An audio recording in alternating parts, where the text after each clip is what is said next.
What is the hardest PlayStation Platinum trophy?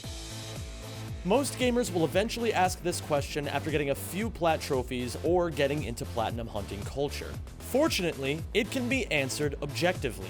There are games with physically impossible trophies, like Far Cry 4, which requires online multiplayer trophies that cannot be achieved until the servers come back up. But in the realm of platinum trophies that are still technically possible to get, nothing tops Crypt of the Necrodancer. Crypt of the Necrodancer is a hard game, even if you don't care about the plat. It's a dungeon-crawling roguelike where everything happens on the pulse-pounding beat of Danny Baranowski's excellent soundtrack. All your movements, your attacks, the enemy movements, and any other random inputs must keep to the rhythm, which gradually speeds up from level to level. Lose the beat and you lose your coin multiplier, stand awkwardly in place, and can even take damage. Each enemy has its own specific movement pattern you have to learn, and the maps are procedurally generated so they're different every time you go for another treacherous disco descent.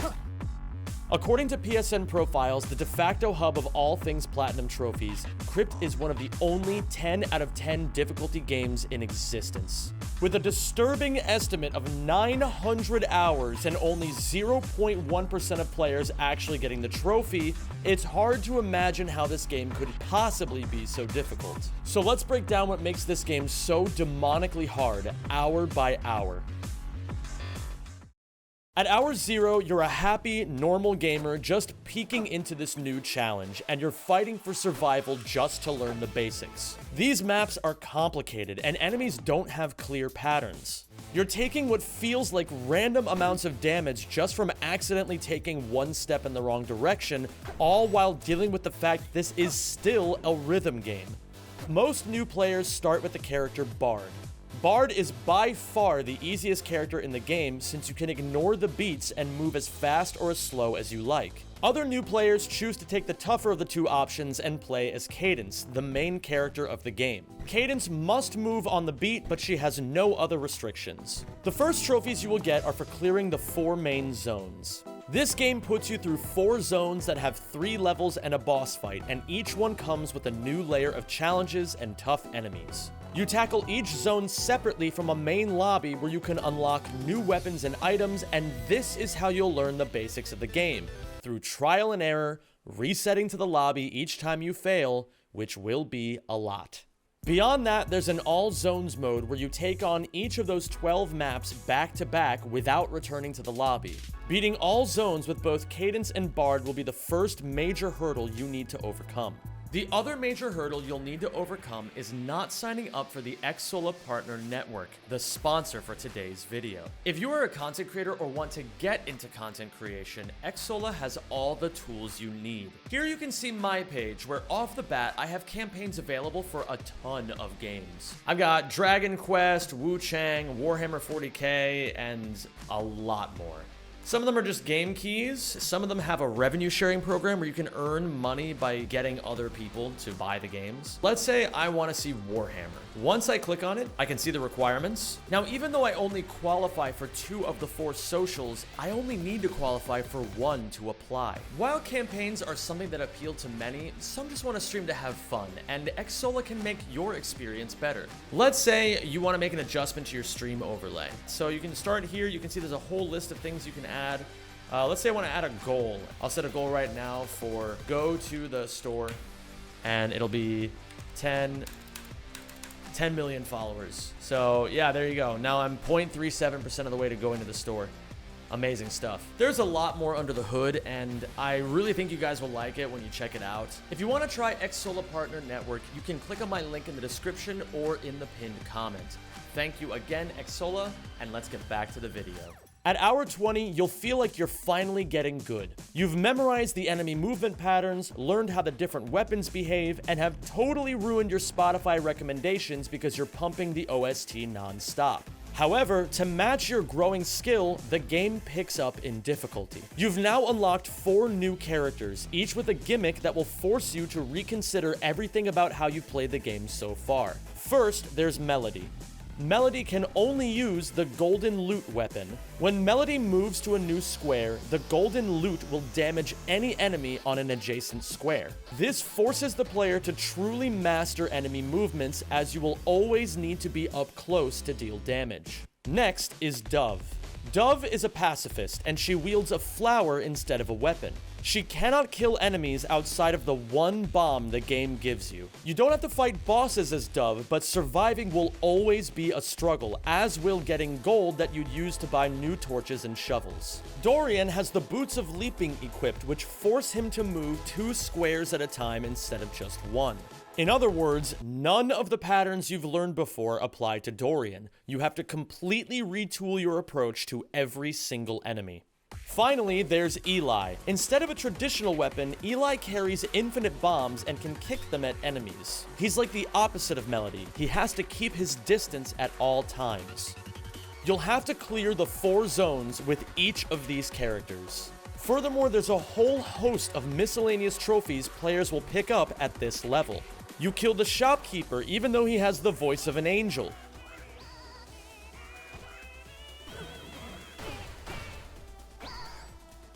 Yes! Yes! You kill 8 enemies with 1 bomb. You complete a daily challenge, which, if you fail, you'll have to wait until literally tomorrow to try again, and many more.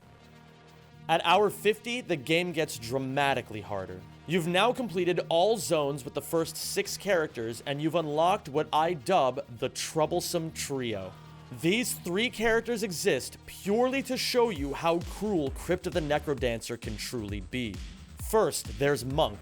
Monk has taken a vow of poverty, so if he touches gold, he dies immediately. As Monk, enemies always drop gold when they're killed. So, now you'll have to make sure enemies die in out-of-the-way places to avoid a minefield of insta-kill dropped wealth. Then, there's Bolt. When playing as Bolt, all music goes at 2 times speed, meaning you now have to move twice as fast. Your decision-making and ability to read tough situations quickly will be honed in the fires of raw speed. Finally, the most difficult of the Troublesome Trio, Arya. Arya can only use the base dagger, the weakest weapon. Arya also has only half a heart, and you cannot get more hearts. If you miss a single beat or get touched by any enemy, you die. Thankfully, the devs were kind enough to give her a potion, meaning you can die once and revive, but I wouldn't really call this helpful. At 100 hours is where the challenges start getting crazy, where the dev team said, you know what, fuck these gamers, and started setting out to ruin lives. The easiest trophy at this stage revolves around Cadence, the base character. You must go into deathless mode and clear the game 10 times in a row.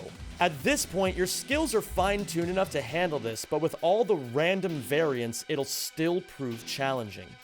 Next comes Flawless Victory.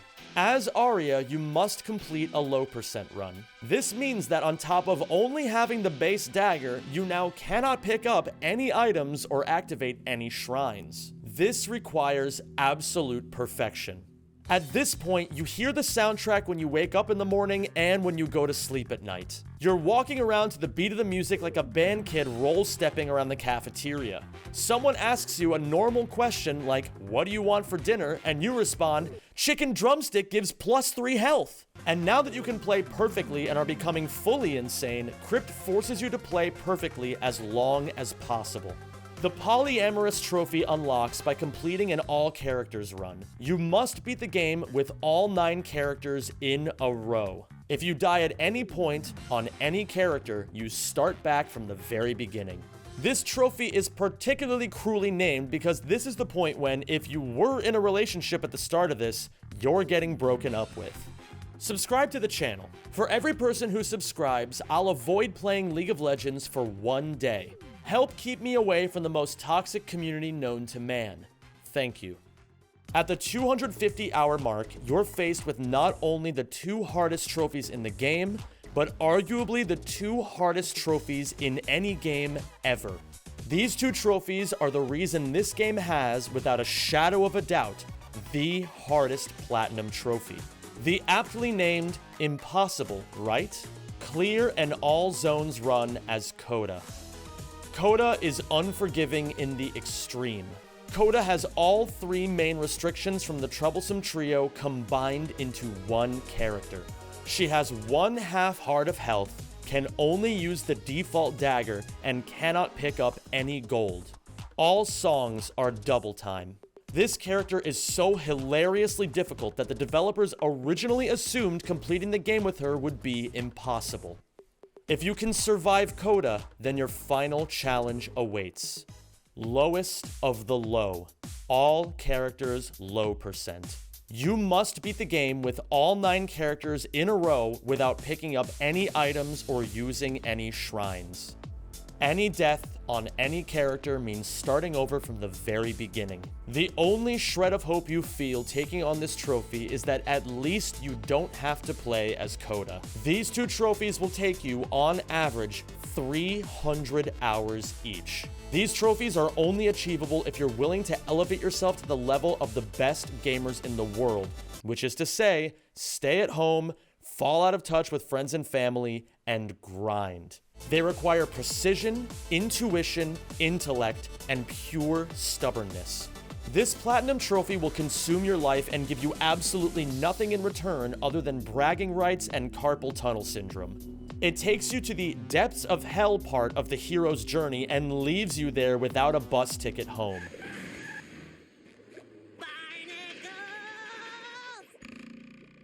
All right, that's it. No more Mr. Nice Guy. You have to want it in order to do it, and you have to keep wanting it months into your grueling quest. You have to persist even when people are begging you to stop, to take a walk, to bathe. And I'm here today to tell you all that, oh baby, I want it.